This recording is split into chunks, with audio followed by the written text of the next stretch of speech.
அடுத்த வருடம் நடக்கப் போவதை முன்பே தெரிந்து கொள்ள முடியுமா? முடியும் என நிரூபித்திருக்கிறார்கள் சில அசாத்திய மனிதர்கள். அப்படிப்பட்டவர்களை தான் உலகம் தீர்க்கதரிசிகள் என சொல்கிறது. அப்படிப்பட்ட தீர்க்கதரிசிகளில் மிக முக்கியமானவர் பாபா வங்கா. இவருக்கு பார்வையே இல்லை என்றாலும் அடுத்த 3000 ஆண்டுகள் வரை என்ன நடக்கும் என்பதை முன்கூட்டியே கணித்து அதை ஆவணப்படுத்தியும் வைத்தவர் இந்த பல்கேரியா பெண். டயானா மரணம், இந்திரா காந்தி மரணம், ஏன் தன் சொந்த மரணத்தையே கணித்தவர் பாபா வங்கா. இவரின் பெரும்பாலான கணிப்புகள் நிஜமாகி விடுவதால் நாளுக்கு நாள் இவரது தீர்க்க தரிசனத்தின் மீதான நம்பிக்கையும் அதிகரித்துக் கொண்டேதான் செல்கிறது. சரி, அப்படிப்பட்ட பாபா வங்காவின் கணிப்புபடி 2025ஆம் ஆண்டு எப்படி இருக்கும்? அதை தேடி பார்த்த அனைவருக்கும் அதிர்ச்சி மேல் அதிர்ச்சிதான் பதிலாக கிடைத்திருக்கிறது. அந்த அதிர்ச்சி கணிப்புகளை ஒவ்வொன்றாக பார்க்கலாம். 2025ஆம் ஆண்டில் மேற்கத்திய நாடுகளுக்கும் கிழக்கு நாடுகளுக்கும், அதாவது ஆசிய நாடுகளுக்கும் ஐரோப்பிய நாடுகளுக்கும் மிகப்பெரிய போர் மூலப்போகிறதாம். 3ஆம் உலகப் போர் உண்டாக போவதாக குண்டை தூக்கி போடுகிறார் பாபா வங்கா. போராலும் மக்கள் தொகை விரிவாலும் நிர்மூலமாக போகிறதாம். கேட்கவே பதைப்பதைப்பாக தான் இருக்கிறது. 2025ஆம் வருடத்தில் ஏலியன்கள் நம்முடன் தொடர்பு கொள்ள போகிறார்களாம். தான் பொறுப்பேற்றதும் அமெரிக்க அரசாங்கம் வேற்று கிரகவாசிகள் பற்றி வைத்துள்ள அனைத்து கோப்புகளையும் வெளியிடப் போகிறேன் என்று ஏற்கனவே ட்ரம்ப் கூறியிருந்த நிலையில் இந்த வருடம் ஏலியன்கள் நம் அருகில் வந்து நின்று ஹாய் சொன்னாலும் ஆச்சரியப்படுவதற்கில்லை என்கிறது பாபா வங்காவின் கணிப்பு.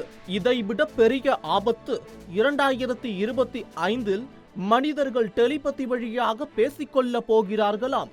அதாவது நீங்கள் மனதில் மற்றவர்களை பற்றி என்ன நினைக்கிறீர்கள் என்பதை அப்பட்டமாக தெரிந்து கொள்ள ஒரு கருவி வரலாம். ஓடவும் முடியாது, ஒளியவும் முடியாது என்பதை போல் இனி வன்ம குடோன்கள் எல்லாம் வரிசையாக மாட்டப் போகிறார்கள். அடுத்து மனித உடல் உறுப்புகளை ஆய்வகத்திலேயே உற்பத்தி செய்து உருவாக்கும் தொழில்நுட்பம் 2025இல் வரப்போவதாக கணித்துள்ளார் பாபா வங்கா.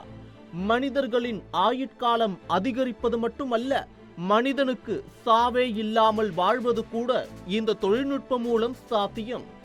அடுத்த ஆண்டு ஒரு புதிய நிலையான எரிசக்தி ஆதாரம் நமக்கு கிடைக்க போகிறதாம்.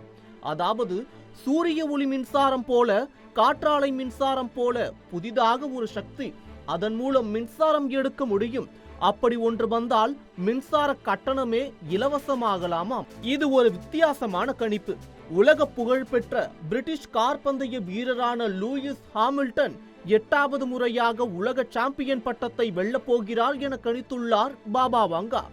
உண்மையிலேயே இது பலிக்குமா என அவரது ரசிகர்கள் ஆவலுடன் எதிர்பார்த்து காத்திருக்கின்றனர்.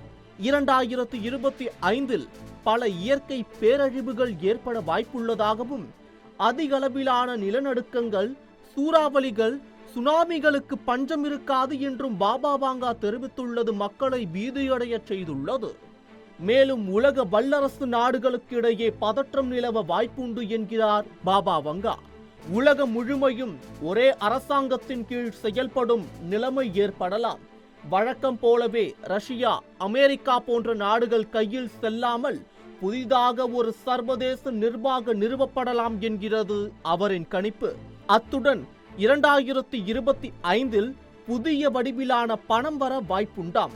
புதிய சர்வதேச நாணயம் தோன்றுமா அல்லது கிரிப்டோ கரன்சி பயன்பாடு பரவலாக போகிறதா என்பது பற்றி அதில் தெளிவாக குறிப்பிடப்படவில்லை. மேலும் 2025இல் விண்வெளி ஆய்வின் புதிய சகாப்தத்திற்கு பிள்ளையார் சுழி போட வாய்ப்புண்டு. இது வேற்று கிரகங்களில் மனிதர்களை குடியேற்றும் திட்டமாக கூட இருக்கலாம், அல்லது வேற்று கிரக மனிதர்களை இங்கே அழைத்து வருவதாகவும் இருக்கலாம். மொத்தத்தில் 2025ஆம் ஆண்டு பரபரப்புக்கு பஞ்சமில்லாமல் இருக்க போகிறது என்பதையே உணர்த்துகின்றன பாபா வங்காவின் கணிப்புகள். செய்திகளை உடனுக்குடன் தெரிந்து கொள்ள உடனே சப்ஸ்கிரைப் பண்ணுங்க.